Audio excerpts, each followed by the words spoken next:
ਸੋ programme ਸ਼ਮਾਦਾਨ ਦੇ ਵਿੱਚ ਤੁਹਾਡਾ ਮੁੜ ਤੋਂ ਸਵਾਗਤ ਹੈ ਤੇ ਇਸ ਵਕਤ ਤੁਸੀਂ ਰੇਡੀਓ ਪੰਜਾਬ ਟੂਡੇ ਦੇ ਬਠਿੰਡਾ ਸਟੂਡੀਓ ਤੋਂ ਸਾਡੇ ਨਾਲ ਲਾਈਵ ਜੁੜੇ ਹੋਏ। ਜਿਵੇਂ ਕਿ ਪਹਿਲੇ ਮੈਂ ਆਪਣੇ ਸਾਰੇ ਲਿਸਨਰਸ ਨੂੰ ਸੋਤਿਆਂ ਨੂੰ ਦੱਸ ਚੁੱਕਿਆ ਕਿ ਮੈਂ ਤੁਹਾਡੇ ਕੋਲ USA ਲਾਸ ਐਂਜਲਸ ਦੇ ਵਿੱਚ 22 ਤਰੀਕ ਨੂੰ ਪਹੁੰਚ ਰਿਹਾ ਜੀ। ਸੋ ਉਸ ਤੋਂ ਬਾਅਦ ਫਿਰ ਬੇਕਰਸਫੀਲਡ ਤੋਂ ਬਾਅਦ ਫਰੈਜ਼ਨੋ ਅਤੇ ਸਿਐਟਲ, ਇਸ ਦੇ ਨਾਲ ਹੀ ਫਿਰ ਈਸਟ ਕੋਸਟ ਵੀ ਵਿਜ਼ਿਟ ਕਰਾਂਗੇ ਜੀ। ਅਤੇ ਫਿਰ ਚੱਲ 1 ਮਹੀਨਾ ਤੁਹਾਡੇ ਕੋਲ ਮੈਂ ਉੱਥੇ ਰਹਾਂਗਾ। ਸੇ ਤੁਸੀਂ ਆਪਣਾ ਉਸੇ ਤਰ੍ਹਾਂ ਪਲਾਨ ਕਰ ਸਕਦੇ ਹੋ ਜਿਸ ਤਰ੍ਹਾਂ ਦੇ ਨਾਲ ਜਿਵੇਂ ਆਪਾਂ ਗੱਲਾਂ ਬਾਤਾਂ ਕਰ ਰਹੀਆਂ ਨੇ, ਮੀਟਿੰਗਸ ਅਤੇ ਸੱਜਣ ਮਿੱਤਰ ਜਿਹੜੇ ਆ ਉਹਨਾਂ ਨਾਲ ਮੁਲਾਕਾਤਾਂ ਹੋਣਗੀਆਂ।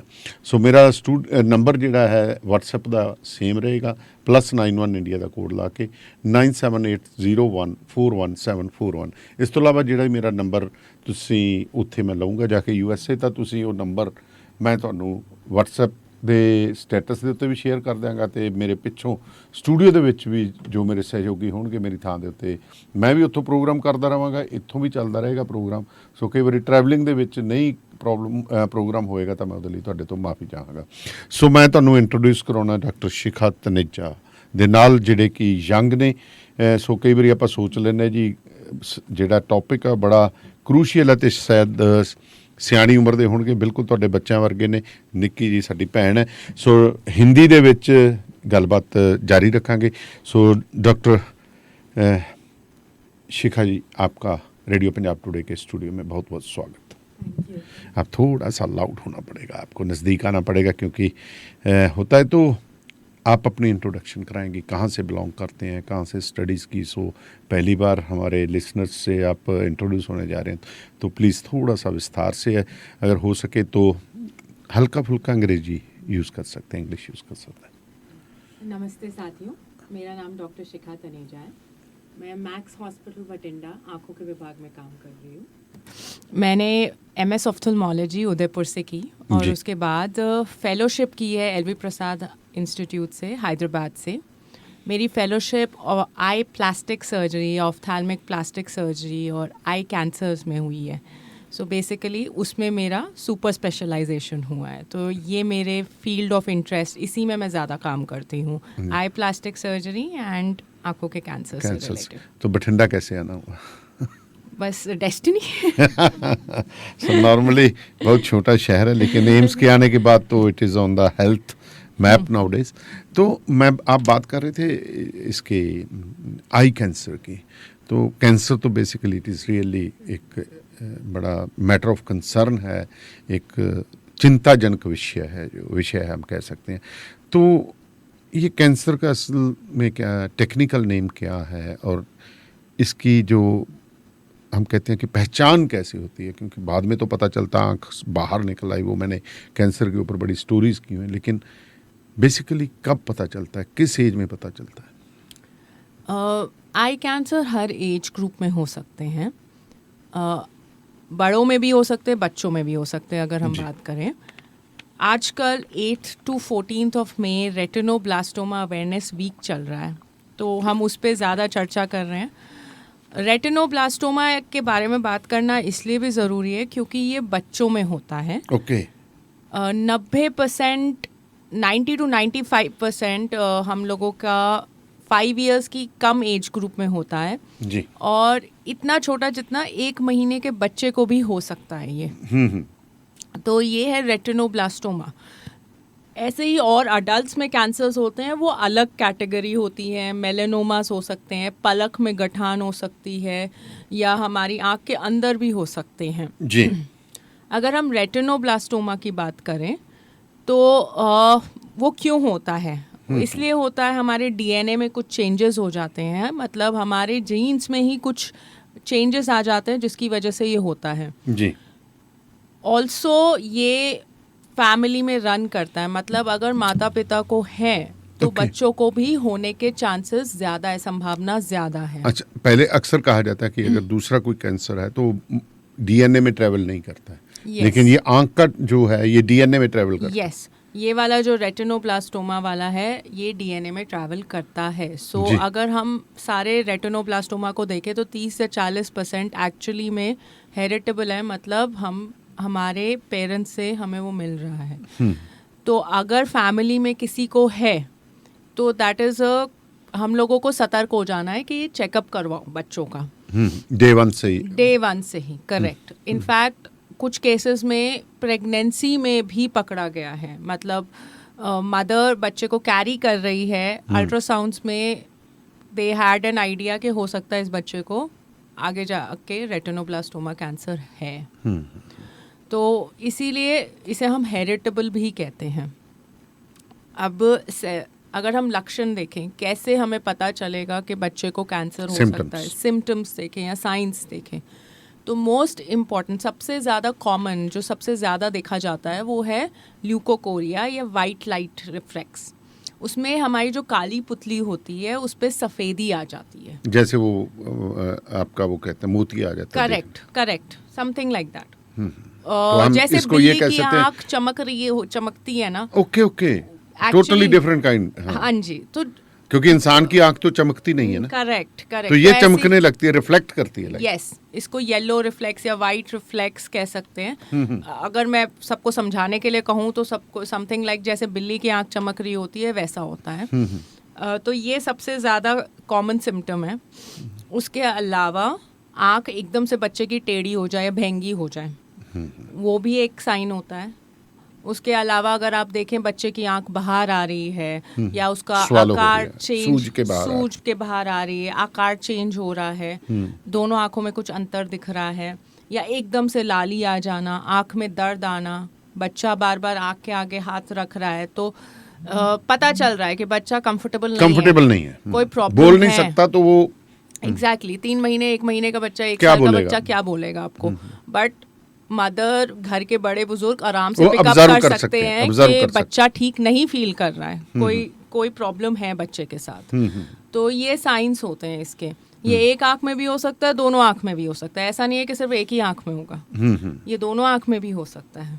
That's very serious. And if left undetected, अगर इसको चेक नहीं करवाया टाइम से, ये नस के द्वारा आंख में, ब्रेन में भी जा सकता है, दिमाग में स्प्रेड हो सकता है, एंड वो काफ़ी सीरियस होता है। अच्छा, ये बताइए कि ये रेशियो क्या रहती है इसकी नॉर्मली इंडिया में, कितना किसका देखने को मिला है और कौन से एरिया में? क्योंकि हम इंडिया की बात करेंगे, अगर फॉरेन स्टडीज़ की हम बात कर लें, अगर आपके पास यूके, यूएसए का और कनाडा का, ऑस्ट्रेलिया का कुछ डाटा है तो वी कैन शेयर दैट, क्योंकि वहाँ से मेरे लिसनर्स बहुत ज़्यादा हैं, इंडिया में भी हैं, तो हम एक वर्ल्ड वाइड डेटा लेके चलें तो कहाँ कुछ साल पहले जो स्टडी की थी उसमें उन लोगों ने ये देखा था कि हर साल टोटल 5,000 के आसपास बच्चे निकलते हैं जिनको रेटिनोब्लास्टोमा है।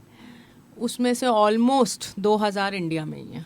Okay, very world wide more than half के करीब, एंड इंडिया में ऑलमोस्ट 2,000। सो इट इज़, यहाँ इंडिया में, एशिया एंड अफ्रीका में ज़्यादा है। इट इज़ नॉट बिकॉज कि यहाँ पे कुछ जीन्स में है, व्हाट हम लोगों को लगता है बिकॉज स्क्रीनिंग प्रोफाइल ठीक नहीं है इंडिया का, बच्चे को टाइम से नहीं ले जाया जाता है चेकअप के लिए। वेयरएज अब्रॉड अगर आप देखें, उनका प्रोटोकॉल होता है कि बच्चे को चेकअप करवाना ही करवाना है। इंडिया में ये करवा लिया, नहीं करवाया तो नहीं करवाया। करेक्ट, ये थोड़ा सा पीछे है। वो भी कौन सा भी, ये इसको बाद देखेंगे, जुकाम हो गया, बुखार हो गया, एग्जैक्टली। तो हमने और थोड़ा सा यहाँ पे टालने की आदत है, बहुत जल्दी केमिस्ट से दवाई ले लेनी है। हाँ, ये भी ना इंडिया में ये भी एक हम कह सकते हैं कि फिनोमिना कह लो, कि अगर किसी बच्चे को माँ बाप तो नहीं पता चलता, क्योंकि रिश्तेदार बोलता है कि यार बेटी के आंखों में कुछ टेढ़ापन है, तो वो फील करते हैं, गुस्सा करते हैं, यार तुम मेरे बच्चे में नुक्स निकाल रहे हो। ये भी हम कह सकते हैं। स्टिग्मा बहुत है, सोशल स्टिग्मा बहुत है, सोशल स्टिग्मा बहुत। अच्छा, अब ये इस बात कर रहे थे, क्या ये डाइट के, अब अफ्रीका और इसकी इंडिया की आपने बात, कोई डाइट है या कुछ क्या चीज़ है कि, या फिर कुछ देख सकते हैं कि पोल्यूशन है, क्या बेसिकली कारण क्या है इसके? नहीं, अगेन जैसे मैंने कहा ना, डाइट, पोल्यूशन, ये सारे कारण नहीं है, ये जीन्स में ही होता है, जो भी होता है जीन्स में, डीएनए में हमारे कुछ चेंजेस आते हैं, उसके कारण से होता है। The major reason, again Africa में प्रॉब्लम ये है, वहाँ पे रिसोर्सेज नहीं है, वहाँ पे इतना ज़्यादा मेडिकल फैसिलिटी नहीं है, तो इसकी वजह से थोड़ा कम है।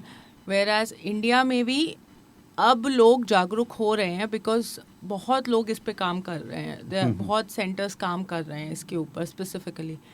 तो ऐसा नहीं है कि लोगों को पता नहीं है, बट डीले उसी की वजह से है क्योंकि अवेयरनेस कम है, हमारी जागरूकता नहीं है, लोगों को पता ही नहीं है। अगर किसी को पता होगा तो वो कुछ करेगा ना। अच्छा, आपने इसका तो पता है कि चलो हम कहते हैं कि नॉर्मली स्टेज 1 हमें पता चल गया, क्योंकि दूसरा कैंसर जो आपने ये कहा कि अगर चलो ये तो आंख का कैंसर की आपने बात कर ली, अगर पेरेंट्स को कोई किसी और प्रकार का भी कैंसर है, जैसे वो लेडीज़ में जो है वो सर्वाइकल का कैंसर ज़्यादा है, ब्रेस्ट कैंसर ज़्यादा है, क्या उसका भी प्रभाव आंख पे आता है किसी तरह से? ये आंख का ही कैंसर होने से आंख में आता है? नहीं, देखिए कुछ तरीके के कैंसर्स हैं जो आंखों में स्प्रेड हो सकते हैं। वो कौन कौन से? जैसे हम लोग कहते हैं प्रोस्टेट कैंसर्स में हो सकता है, मेलानोमास हैं, ब्रेस्ट कैंसर्स के भी मेटास्टेसिस हो सकती है, लेकिन अगेन वो बड़े लोगों में है और वो बहुत ही लेट स्टेजेस में होता है, एकदम से नहीं होगा। ऐसे नहीं होगा कि बस आज स्टेज 1 में देखा एंड देन कल को आंख में आ गया जी। ये वाला मेटास्टेसिस ऑलमोस्ट एंड की स्टेजेस में देखा जाता है। तो यस, अगर बॉडी में कैंसर्स हैं, स्टमक कैंसर्स, एडिनोकार्सिनोमास भी स्प्रेड हो सकते हैं तो वो स्प्रेड हो सकते हैं रेटिना में, ऐसी बात नहीं है, लेकिन बहुत ही लेट स्टेजेस में होता है ये। तो बाय डिफ़ॉल्ट एक बार आँख चेक करवाना अच्छी बात है अगर किसी को कोई और बॉडी का कैंसर डायग्नोस हुआ है। अच्छा, सेकेंडली ये बात बताइए, इसकी क्योर की तरफ थोड़ा सा अगर चलें तो नॉर्मली दूसरे कैंसर पे हम रेडियोथेरेपीज़ के ऊपर ज़्यादा चलते हैं, तो इसमें क्या ट्रीटमेंट रहता है? क्योंकि रेडियोथेरेपीज़ कई बार आपका जो मेटाबॉलिज्म या कुछ भी शरीर उसको बड़ा स्लो डाउन कर देते हैं, साइड इफ़ेक्ट्स बड़े रहते हैं। ब्रेन के ये भी बड़ा क्लोज है। करेक्ट, इसका हम लोगों का अगेन ट्रीटमेंट डिपेंड करता है कि कौन सी स्टेज पे है, क्योंकि कैंसर का हमेशा फर्स्ट रूल है पेशेंट की जान बचाना, सेकंड रूल आता है आंख बचाना, थर्ड रूल आता है नज़र बचाना। दैट्स हाउ हम लोग इसका काम करते हैं। तो डिपेंडिंग ऑन स्टेज, अगर अर्ली स्टेजेस हैं तो हम लोग के पास स्पेशल तरीके के लेजर्स होते हैं, उससे ट्रीटमेंट हो सकता है। देन जैसे आप रेडियोथेरेपी की बात कर रहे हैं, देयर समथिंग प्लाक रेडियोथेरेपी, तो वो बहुत कॉन्सेंट्रेटेड होती है, वो बॉडी में और कहीं रेडियोथेरेपी नहीं हो रही होती, वो एग्जैक्टली ट्यूमर के ऊपर हो रही होती है, तो वो करी जा सकती है। कुछ केसेस में कीमो भी करनी पड़ सकती है अगर हम मिड स्टेजेस की बात करें। एडवांस स्टेजेस में मोस्टली हम लोग को सर्जरी करनी पड़ती है एंड कीमोथेरेपी भी करनी पड़ती है और रेडियोथेरेपी भी करनी पड़ सकती है। डेफिनेटली रेडियोथेरेपी के साइड इफ़ेक्ट्स होते हैं, but life is more important. वो साइड इफ़ेक्ट्स जो होते हैं वो टेम्पररी हैं, वो हम लोग ट्रीट कर सकते हैं आगे जाके, बट उस टाइम पे पेशेंट की life is more important. So stages की बात की तो इसमें जैसे अपने मैं बात कर रहा था कि मैंने कैंसर के ऊपर भी किया है, काफ़ी स्टोरीज़ की हैं मैंने कैंसर के, क्योंकि बच्चों की, मैं इधर ही बठिंडा के पास एक गांव था, so I think that kid hope so उसकी हो, लेकिन दोनों जो भाई बहन थे उनकी आंख सूज के कम से कम हम कह सकते हैं कि टेनिस बॉल की से ज़्यादा साइज़ की बाहर आ गई थे, तो वो भी कैंसर माना जा रहा था। मोस्ट लाइकली वो यही होगा अगर आप कहेंगे बच्चा, क्योंकि ये वाला कैंसर रेटिनोब्लास्टोमा सबसे कॉमन बच्चों, मतलब बच्चों के जितने भी आँख के कैंसर्स होते हैं, आँख के अंदर के कैंसर्स होते हैं, उसका सबसे कॉमन है। और क्या क्या कौन से कैंसर होते हैं आँखों में? आँखों में हम लोग के मेलानोमास हो सकते हैं, सेबेशियस ग्लैंड कार्सिनोमास हो सकते हैं। उसको आप थोड़ा सा सिंपली डिफाइन करेंगे हिंदी में? थोड़ा हिंदी में जैसे स्किन कैंसर्स, हाँ, है ना, वैसे वो स्किन कैंसर्स पलक के अंदर हो सकते हैं, पलक के ऊपर हो सकते हैं, आँख की एक लेयर में भी हो सकता है वो कैंसर।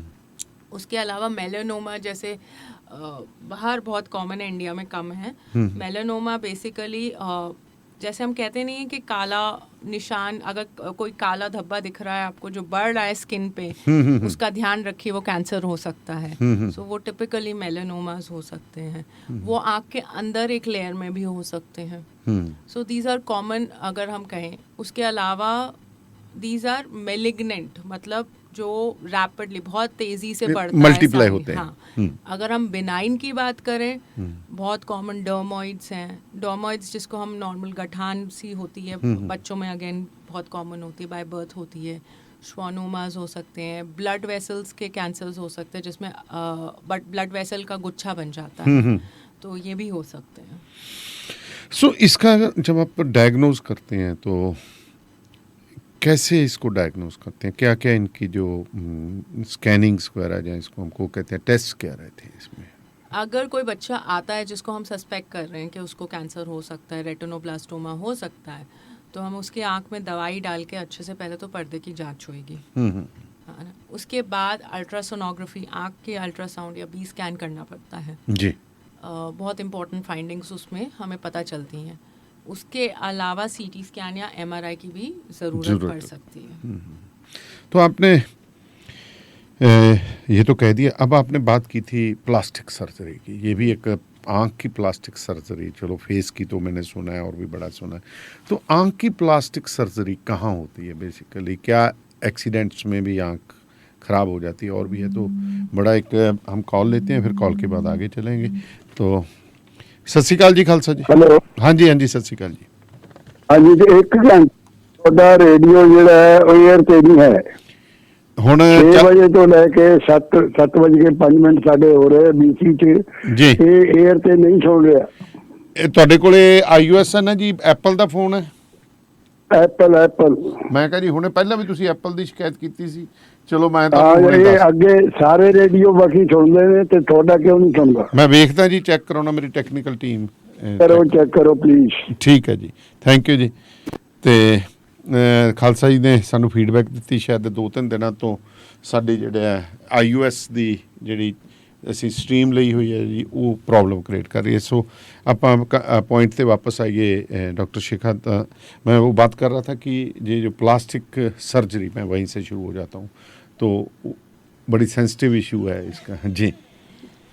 आँखों की प्लास्टिक सर्जरी में हम लोग पलक की सर्जरीज जी, जिसमें पलक अपनी जगह से नीचे थोड़ी हो जाए या फिर अंदर की तरफ मुड़ जाती है, पलक के बाल आँख में रगड़ते हैं, उसका ट्रीटमेंट, या पलक ऊपर की तरफ चढ़ जाए, बेसिकली पलक या आँख नहीं बंद हो रही, जैसे अपना लकवा आ जाता है जब फेस का, उसमें होता है, ये आता है। उसके अलावा पानी गिरने की समस्या, जितना भी आंसू की पानी, आंखों से पानी गिर रहा है, वो सारी समस्या इसमें कवर होती हैं जी। उसके अलावा अगेन आंख बाहर आ जाए कैंसर्स की वजह से, वो आता है। जैसे आपने बात की थी एक्सीडेंट के बाद अगर फ्रैक्चर हो जाए, वो रिपेयर करना, हड्डी वापस जोड़ना, वो सारा कुछ आता है जी। उसके अलावा किसी को कॉस्मेटिक आर्टिफिशियल आई लगवानी हो, उसकी सेटिंग, अभी ब्लैक फंगस गया था, वो सारा फील्ड हमारे अंदर हम लोग करते हैं जी। एंड कॉस्मेटिक, अगर हम, ये तो सारे हो गए जो फंक्शनल फंक्शनल, उसके अलावा अगर हम कॉस्मेटिक की बात करें तो बोटॉक्स, फिलर्स, कईयों की आंख फड़कती है, उससे प्रॉब्लम होती है, ये सारा फील्ड हम लोगों के अंडर आता है। आई प्लास्टिक सर्जरी में इतना कुछ आता है जी। सो कॉल लेते हैं जी, 98-149 ਦੇ ਉੱਤੇ ਤੁਸੀਂ ਆਉਂਦੇ ਹੋ ਜੀ। ਸਤਿ ਸ਼੍ਰੀ ਅਕਾਲ। ਸਤਿ ਸ਼੍ਰੀ ਅਕਾਲ ਦਾਨਿਆਲ ਸਾਹਿਬ। ਸਤਿ ਸ਼੍ਰੀ ਅਕਾਲ ਜੀ, ਕੌਣ ਸਾ ਬੋਲ? तो मैं तो बस हरजीत बोल रहा हूँ मलोट तो। मैं ਤੁਹਾਨੂੰ ਇਹੀ ਇਨਫੋਰਮੇਸ਼ਨ ਦੇਣੀ ਸੀ, ਮੈਂ ਆਈਫੋਨ ਤੇ ਸੁਣ ਰਿਹਾ ਰੇਡੀਓ ਆਨ ਹੀ ਰਹੀ। ਹਾਂਜੀ, ਮੈਂ ਵੀ ਦੇਖ ਲਿਆ ਜੀ, ਮੇਰੇ ਕੋਲੇ ਆਈਫੋਨ ਤੇ। ਮੈਂ ਥੈਂਕ ਯੂ ਵੈਰੀ ਮਚ ਭਾਜੀ ਜੀ। ਸੋ ਬਹੁਤ ਬਹੁਤ ਸ਼ੁਕਰੀਆ ਜੀ। ਆਈਫੋਨ ਤੇ iOS ਸਾਡਾ ਕੰਮ ਕਰ ਰਿਹਾ ਜੀ। ਮੈਂ ਸਾਡੇ ਕੀ ਕਹਿੰਦੇ ਆ ਗਲੋਬਲ ਮੈਪ ਦੇ ਉੱਤੇ ਵੀ ਦੇਖ ਲਿਆ, ਜ਼ੀਨੋ ਸਟ੍ਰੀਮ ਦੇ ਉੱਤੇ ਜੀ। ਸੋ ਕੋਈ ਪ੍ਰੋਬਲਮ ਨਹੀਂ ਹੈਗੀ, ਸ਼ਾਇਦ ਖਾਲਸਾ ਜੀ ਦਾ ਉੱਥੇ ਕੋਈ IP ਬਲੌਕ ਨਾ ਕੀਤੀ ਹੋਵੇ, ਸੋ ਇਸ ਕਰਕੇ ਮੈਂ ਗੱਲ ਲਵਾਂਗਾ। ਅਸ਼ਵਨੀ ਜੀ ਸਾਡੇ ਨਾਲ ਸ਼ਿਕਾਗੋ ਤੋਂ ਆਉਣੇ ਨੇ ਜੀ। थैंक यू धन्यवाद साहब जी। Welcome doctor Shekhar, you are on a very good platform जी। Actually my submission is if you give some packages to us, because in US, Canada, it's very hard to treat eye and dental both जी। So if you give some packages on this platform, you will get a lot of customers, believe me. Thank you so much, sir, but that is something which is kind of not possible to do. Yeah. But definitely I can understand oculoplasty is a very, very expensive branch in US. In fact, they are the most sorted out doctors over there, as far as I know. Yeah, because they didn't cover in our insurance. Yes. Dental and eye. Eye They plastic didn't cover. surgery is So not covered. That's why. Even in India, certain group in eye plastic surgery is covered in insurance. Not all, but certain sets are definitely covered. Giving you packages, I think that would be better if I do that through mail. Yeah, that rather would be than through an email, rather than like that. No, over it is against that. But believe me, people in US, lot of Canadians and Americans, they are like listening this every day. Lot of listeners. So you will get a very good response if you give something on this channel. ਜੋ ਮੈਂ ਮਲਹੋਤਰਾ ਹੀ ਤੁਹਾਨੂੰ email provide ਕਰਵਾ ਦੂੰਗਾ, email ਵੀ ਜਾਂ phone number ਜਿਹੜਾ ਇਹ ਉਪਲਬਧ ਕਰਾਉਣਗੇ, ਸੋ ਤੁਸੀਂ ਡਾਇਰੈਕਟਲੀ WhatsApp ਦੇ ਜ਼ਰੀਏ ਡਾਕਟਰ ਸਾਹਿਬ ਨਾਲ ਇਨ ਟੱਚ ਰਹਿ ਸਕਦੇ ਹੋ। ਸੋ ਤੁਹਾਨੂੰ ਮੈਨੂੰ ਲੱਗਦਾ ਕਿ ਬੈਟਰ ਉਹੀ ਰਹੇਗਾ, ਕਿਉਂਕਿ ਐਥਿਕਸ ਮੈਨੂੰ ਵੀ ਨਹੀਂ ਅਲਾਉ ਕਰਦੇ ਕਿ ਇਹ ਕੋਈ ਆਪਾਂ ਸੌਦਾ ਤਾਂ ਨਹੀਂ ਵੇਚਣਾ, ਕਾਰ ਦਾ ਪੈਸਾ ਨਹੀਂ ਹੈਗਾ ਵੀ ਇੰਨੇ ਦੀ ਕਾਰ ਹੈ। ਸੋ ਇੱਕ ਹਾਂ ਬਿਲਕੁਲ ਪਰ ਨਾਰਮਲੀ ਆਪਾਂ ਕਹਿ ਸਕਦੇ ਹਾਂ ਕਿ ਇੱਕ ਆਈਡੀਆ ਜੇ ਕਰਕੇ, ਕਿਉਂਕਿ ਇਹਦੇ ਵਿੱਚ ਵੀ ਦੇਖੋ ਹੁਣ ਕੈਂਸਰ ਦੀ ਵੀ ਗੱਲ ਕਰ ਲਈਏ ਤਾਂ ਆਪਾਂ ਦੇਖਦੇ ਹਾਂ ਕਿ ਜਾਂ ਹੀ ਪਤਾ ਲੱਗਦਾ। ਹਾਂ ਜ਼ਰੂਰ ਇੰਡੀਆ ਦੇ ਵਿੱਚ ਇੱਕ ਰਿਵਾਜ ਚੱਲ ਗਿਆ ਵੀ ਗੋਡਾ ਬਦਲਾਉਣਾ ਤਾਂ ਗੋਡਾ ਬਦਲਾ ਲਓ 1.5 ਲੱਖ ਦਾ, 2 ਬਦਲਾਉਣੇ ਆ ਤਾਂ 2 ਕੀ ਕਹਿੰਦੇ 2.25 ਲੱਖ ਦਾ ਪੈਕੇਜ ਮਿਲ ਜਾਂਦਾ। ਪਰ ਕਿਉਂਕਿ 2 ਮਹੀਨੇ ਪਹਿਲੇ ਜੀ ਮੈਂ ਤੋਂ ਆਪਣੇ ਇੱਕ ਫਰੈਂਡ ਨੂੰ ਭੇਜਿਆ ਸੀ, ਆਪਣਾ ਰਾਜਪਿੰਡ ਤੋਂ ਨੇ, ਆਪਣੇ ਬਠਿੰਡੇ ਤੋਂ, ਇਹਨਾਂ ਦੇ ਕੁਲੀਗ ਹੀ ਨੇ ਡਾਕਟਰ ਕਸ਼ਿਸ਼, ਆਈ ਥਿੰਕ ਜੀ। Yeah, I'm working with him only. Doctor Kashish, okay. Dr. Kashish operate him, both of eyes. So जी, keep it up, Dr. thank you ਜੀ ਮਲਹੋਤਰਾ ਸਾਹਿਬ, thank you ਜੀ। So coming back to the point, doctor ਸਾਹਿਬ ਜਿਵੇਂ ਤੁਸੀਂ ਆਖਿਆ ਕਿ ਆਈ ਬॉल ਜਿਹੜਾ ਆਪਾਂ वो जो डैमेज हो जाता हम उसको चेंज करते हैं तो वो भी अपने आप इसमें आता है। आखिरकार हम लुक्स बड़ा जो है तो उसमें भी बड़ी प्रॉब्लम्स इन्फेक्शंस की या क्या चीज़ आई बॉल एक अपने आप में वो भी स्टिग्मा है यार, एक पत्थर की आंख कैसे अंदर करेक्ट। तो हम लोगों का फर्स्ट टाइम हमेशा यही रहता है कि पेशेंट की आंख जब तक ना निकालनी पड़े तब तक बेटर है, बट समटाइम सिचुएशन ऐसी आ जाती है कि हमें प्रोसीजर करना पड़ता है जी। वो प्रोसीजर करने के बाद उसके बाद थोड़े दिन बाद में बी मंथ बैक लेटर हम लोग उसके ऊपर आर्टिफिशियल आई लगाते हैं। So that is how it goes bye. अब इसमें इन्फेक्शन के चांसेस उतने ही हैं जितने आप कहीं भी बॉडी की सर्जरी करवाएं जी। जितना रिस्क है उतना ही रिस्क है, उससे ज़्यादा नहीं है। बाकी बेसिक पोस्ट ऑप केयर उतना ही है जितना कोई भी आई की सर्जरी का है, तो उतना उसमें कोई डिफ़िकल्ट चीज़ नहीं है। बट अगर ये सर्जरी अच्छी की गई है और एक अच्छी आर्टिफिशियल आई बनवाई गई है, हम लोग कस्टमाइज बनवाते हैं पेशेंट्स के लिए, मीन्स कि दूसरी आँख से लगभग मैचिंग हो जितनी ज़्यादा मैचिंग हो, तो उसके लिए स्पेशली ट्रेंड आर्टिस्ट होते हैं लिटरली जो एक एक वेसल पेंट करते हैं जी, तो उतना अच्छा रिजल्ट भी आता है। दूर से लोग नहीं पहचान पाते हैं कि इतना कोई भी एकदम पास बैठेंगे तभी पता चलेगा कि और कुछ मूवमेंट से थोड़ा बहुत पता चलता है कि वो स्टैटिक रहती है, दूसरे की मूवमेंट तो नहीं, there is movement okay but little. अच्छा, दूसरी बात, एक्सीडेंट्स में आंखें काफ़ी डैमेज हो जाती हैं, तो गाल होगा तो उसकी प्लास्टिक सर्जरी होगी, रेट वहाँ पे जो हम देखते हैं तो पुतली आगे से कुछ भी होगा तो वो भी रिपेयरेबल है? यस जी बिल्कुल है। जितनी जल्दी करें उतना अच्छा है। कितना जल्दी? as soon as possible। नहीं डॉक्टर साहब, देयर इज अ टाइम। देखो हाथ कट जाता है, हम कहते हैं कि 6 घंटे में बर्फ लगा के पहुंच जाओ, तो इसमें as soon क्या रहता है? इसमें है कट गया हॉस्पिटल पहुंचो। ओके क्योंकि उसका रीज़न ये है कि अगर तो कट डीप है तो आपकी पुतली बाहर आने को बस वो बाहर आ जाती है, और लेंस में कैटरैक्ट हो चेंजेस आ सकते हैं, चिट्टा मोतिया हो सकता है, तो ये सब चीज़ें अगर स्टार्ट हो गई हैं तो सर्जरी उतनी कॉम्प्लेक्स होती जाएगी, रिजल्ट उतना अच्छा नहीं आएगा जी। तो इसीलिए as soon as possible means जैसे ही पता लगा है चोट लग गई है, इमीडिएटली कंसल्ट डॉक्टर जी। और रही बात पलक की, अगेन पलक बहुत क्रिटिकल होता है जी, बहुत केयरफुली सूचर करना होता है हम लोगों को, क्योंकि अगर ढंग से नहीं सूचर किया, पलक के बाल अगर अंदर की तरफ मुड़ गए, it's a life long problem. ये भी कईयों के तो बाल वैसे भी मुड़ने शुरू हो जाते हैं। एग्जैक्टली वो भी एक वो again it comes plastic surge हम लोग के अंडर आता है। हाँ। तो अच्छे से करना है, मिनिमम स्कारिंग देनी है। आईज फेस का वो पार्ट है जो सबसे पहले अटेंशन गेन करता है। बिल्कुल, दैट खूबसूरत आंखों की बात तो हमेशा ही एग्जैक्टली है। सो जब हम किसी का फेस देखते हैं ना, eyes is the first thing जो हम देखेंगे, तो उसमें मिनिमम स्कारिंग देनी है मेरे को। वो टिश्यू ऐसा है कि अगर मैंने परफेक्ट एकदम जो कहते हैं ना लेयर बाय लेयर एकदम स्यूचरिंग होनी चाहिए, टाके लगने चाहिए। जरा सा भी टाका इधर उधर हुआ वो आपकी पलक में दिखेगा, वो आपकी पलक में दिखने वाला है। आंख बंद होने में प्रॉब्लम आ सकती है। अगर तो आंसू की नली या सुराग जिसे कहते हैं, अगर वो कट गया है तो भी बेकार का ड्राइनेस आ जाएगी। वो रिपेयर होना होता है and it is repairable. Okay, repairable है। It is repairable. Again you need to go to the right doctor. ये सर्जरी हर कोई नहीं कर सकता। वो नली, वो जो हम कहते हैं सुराग, वो बाल जितना पतला होता है जी। तो अगर वो कट गया उसको मुझे इंटरऑप और थिएटर में ढूंढना पड़ता है उसके कट एंड्स, और फिर उसमें हम लोग सर्जरी करके उसको रिपेयर करते हैं। तो ये सब बहुत दे आर डिफिकल्ट, बहुत जटिल है। उसके लिए बहुत ध्यान से करना होता है। कॉम्प्लिकेटेड सिचुएशन है, बहुत carefully and with lot of patience करना पड़ता है ये सर्जरी। जी। सो कॉल लेते हैं जी। सत श्री अकाल जी, 92 164 ਤੇ ਆਉਣੇ ਰੋ। हाँ जी, मैं लालजीत गिल बोलदा जी फरीदकोट ਤੋਂ। जी। ਡਾਕਟਰ ਸਾਹਿਬ ਬਹੁਤ ਆਪਣਾ ਦਾਨੇਵਾਲੀਆ ਸਾਹਿਬ ਬਹੁਤ ਵਧੀਆ ਵਿਸ਼ਾ ਚੱਲ ਰਿਹਾ। ਮੈਂ ਇਹ ਪੁੱਛਣਾ ਚਾਹੁੰਦਾ ਸੀ ਵੀ ਸਾਨੂੰ ਕਿੱਦਾਂ ਪਤਾ ਲੱਗਦਾ ਵੀ ਅੱਖ ਦਾ ਸਾਨੂੰ ਕੈਂਸਰ ਹੋ ਗਿਆ।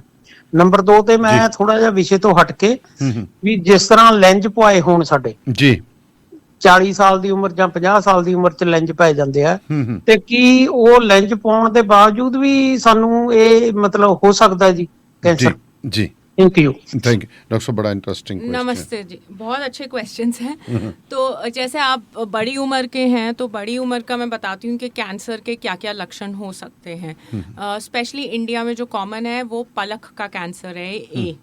पलक का कैंसर में आपको छोटी सी गठान सी दिखने लगेगी, गंड जिसे आप कहते हैं। उसमें से अगर खून निकल रहा है या गंड में कोई एकदम से रंग बदल रही है या साइज बढ़ रहा है, तो ये टिपिकल लक्षण है। फॉरेन पार्टिकल फील होने शुरू हो गए। हाँ, नहीं, एक तो होता है गंड का जो कलर है वो कालापन की तरफ जा रहा है, या उसमें आपको लग रहा है कि उसमें घाव बन रहा है, या उसमें से छूने पे खून निकल रहा है, तो तुरंत आना ही है। एक होता है बाहर से दिख ही रही है तो भी।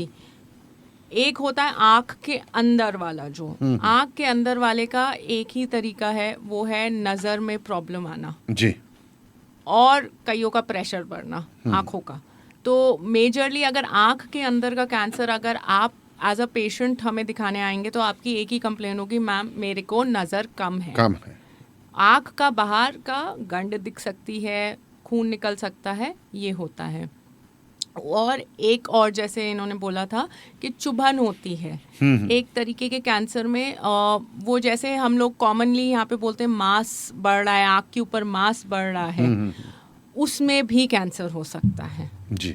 तो वो भी ये सारे लक्षण होते हैं। एक इनका और क्वेश्चन था कि जब हम लेंस डलवा लेते हैं, लेंस के ऊपर जैसे आपने कहा कि आँख चमकने लग जाती है बिल्ली की तरह, क्या वो?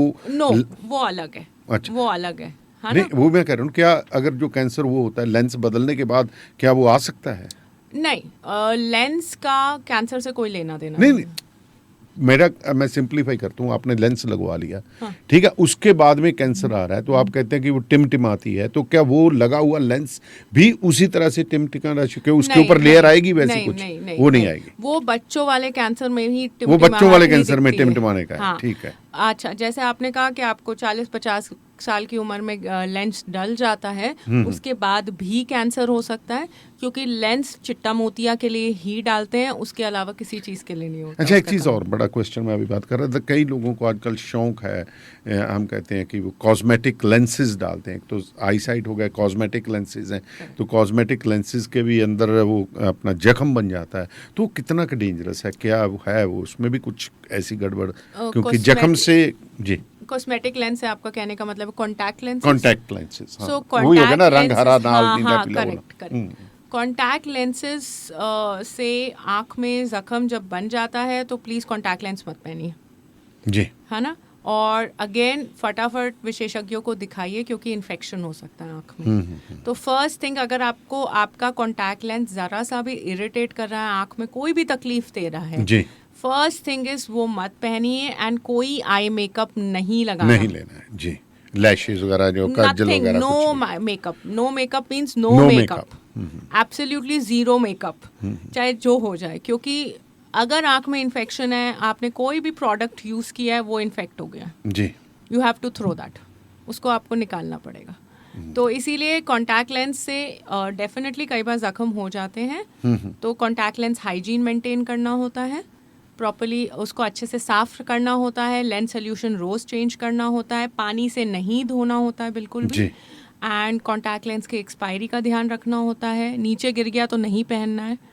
ये बेसिक हाइजीन रूल होते हैं कॉन्टैक्ट लेंस में यूज़ करने के। जिस लास्ट क्वेश्चन मैं आपसे दे, क्योंकि मोस्टली हमारे जो ट्रक ड्राइवर्स हैं वो हमें सुनते हैं, तो खास करके कनाडा में, क्योंकि वहाँ पे सनलाइट जो है, you need to put Ray Bans kind of sunglasses, so वो जो क्या कहते हैं उसका, यूवी रेज जो होती हैं, तो वो उतना उसका क्या प्रभाव रहता है आँखों पे, तो वो भी क्या कैंसर को बढ़ावा दे सकती हैं कुछ? यस, यूवी रेस से आईलिड पलक का कैंसर हो सकता है जी, इंडियंस में थोड़ा कम चांसेस होते हैं, बट हो सकता है। एंड यूवी रे से बहुत कॉमनली अगर हम कॉस्मेसिस पे जाएं तो एजिंग स्किन की जल्दी होती है, मतलब जी। झुर्रियाँ ज़्यादा जल्दी आएंगी, आंखों के नीचे कालापन या पिगमेंटेशन जिसे हम कहते हैं वो ज़्यादा जल्दी आएगा। तो यूवी रेस से होता है नुकसान, एंड डेफिनेटली वो आप जैसे कह रहे हैं वहाँ का रूल ही है, they have to wear glasses, वो बहुत प्रोटेक्टिव होते हैं, जी, sun protective cream, sun blocks लगाने चाहिए उन लोगों को। जी। और थर्डली जो एक और मेरा कहते हैं ना, आप आए हैं तो मैं भी कुछ फ़ायदा ले लूँ, सन ग्लासेस की एक अलग से चॉइस रहती है, उनके जो ग्लासेस रहते हैं, तो नॉर्मल एक कहते हैं कि पायरेटेड मार्केट भी अपने आप में है, तो एक अच्छी कंपनी भी है, तो उसमें क्या does it make any difference कि आपको यहाँ से दिल्ली जाना है, आप फ्लाइट में जाओ, ट्रेन में जाओ, गाड़ी में जाओ, डेस्टिनेशन सेम जी। है, कंफर्ट डिफरेंस है। डेफिनेटली अगर कोई चीज़ पायरेटेड होगी, वी डोंट नो वो कितना यूवी रेस को ब्लॉक करती करेगी, है। उसके फिल्टर्स कैसे यूज़ हुए हैं, तो उसका नुकसान होगा, बट जी। उसके एक बेसिक यूवी प्रोटेक्शन है, उसके ऊपर जितना भी है वो लग्जरी कंफर्ट, उसके बीच में बैलेंस है। अब जितना आपकी पॉकेट अलाउ करती है आपको वो करना है जी। इसी तरह अभी बार एक नया से नया क्वेश्चन मेरे दिमाग में है। बच्चे आजकल क्योंकि लॉकडाउन रहा, पढ़ाई करते हैं, ये तो पता है कि अब हर नई अपने इजाद हो गया सारा कुछ। कभी हम कंप्यूटर के मॉनिटर से देखते थे, आंखों की निगाह कम हो जाती थी, तो मोबाइल से देखने से कितना बच्चों को उसका इफेक्ट पड़ता है? बच्चे लगातार मोबाइल पे रहते हैं। बहुत ज़्यादा। लॉकडाउन में कोई और ऑप्शन नहीं था, तो मजबूरी थी जी, बट अब कोई मजबूरी नहीं है। तो बच्चों को जितना कम से कम, मैं तो बच्चों को, मेरे से कोई बोलता है, मैं कहती हूँ half an hour screen time, that's it. Half an hour screen time means mobile, laptop, tabs, TV, जी, एवरीथिंग। उसके बहुत सारे प्रॉब्लम्स आ रही हैं बच्चों में, ड्राइनेस आ रही है बच्चों में, सोशल नहीं रहे हैं बच्चे, सोशल वो तो आ गया ना। ऑल्सो बाहर खेलना बंद कर दिया है, हेल्थ अफेक्ट कर रही है, इनडायरेक्टली कहीं ना कहीं इससे आंखों के डेवलपमेंट भी हैम्पर हो रहा है। So it's not a good thing. बच्चों को स्क्रीन टाइम नहीं देना है जी, वो बाय डिफॉल्ट है। अब पास्ट इज पास्ट, उस टाइम हमारे पास कोई ऑप्शन नहीं, इसका रिपेयर भी नहीं हो सकता। अब नो, अभी आई डोंट डैमेज हो जाता है तो नहीं, ऐसे डैमेज ऐसे नहीं होती है, जो भी है it's a long term. Screen का ऐसा नहीं है कि आज स्क्रीन देखी और मैं कहती हूँ नहीं, आज की बात नहीं करता, लेकिन लगातार जो 10-10 घंटे भी बच्चे बैठे रहते हैं, बुरा अभी इतना नहीं हुआ होगा, मतलब सालों लगते हैं इसके डैमेजेस में। तो 1 साल ही तो हुआ है ऐसा कि बच्चों ने स्क्रीन में नहीं, अब ऐसे तो बच्चे देखते हैं, पकड़े ही रहते हैं। हाँ, तो एज पेरेंट्स हम लोगों को we have to figure out. So कैसे आपके साथ तालमेल, ईमेल वगैरह या फिर फ़ोन नंबर, व्हाट्सएप जो आप शेयर करना चाहेंगे? हाँ जी, मेरा email ID is Shikha SHIKHA जी, GAU जी, RAB SHI KHA जी, GAU GAU SHARAV Shikha Gaurav exactly Shikha Gaurav Sharma SHARMA@gmail.com। जी। तो मोबाइल नंबर आपका? हाँ जी 8094 8094 3583 3583 46। 46 ये व्हाट्सएप पे उपलब्ध है। So thank you very much doctor Shikha. Thank you so much, nice talking. Thank you. So ਇੱਕ ਫਿਲਹਾਲ ਇੱਕ ਬ੍ਰੇਕ ਦਾ ਸਮਾਂ ਤੇ ਬ੍ਰੇਕ ਤੋਂ ਬਾਅਦ ਫਿਰ ਮੁਲਾਕਾਤ ਹੋਏਗੀ ਆਪਣੀ। ਸੋ ਜੁੜੇ ਰਹੋ ਰੇਡੀਓ ਪੰਜਾਬ ਟੁਡੇ ਦੇ ਨਾਲ ਤੇ ਫਿਰ ਮੇਰੇ ਨਾਲ ਸਰਦਾਰ ਬਖਤੌਰ ਸਿੰਘ ਢਿੱਲੋਂ ਹੋਰੀ ਜੁੜਨਗੇ।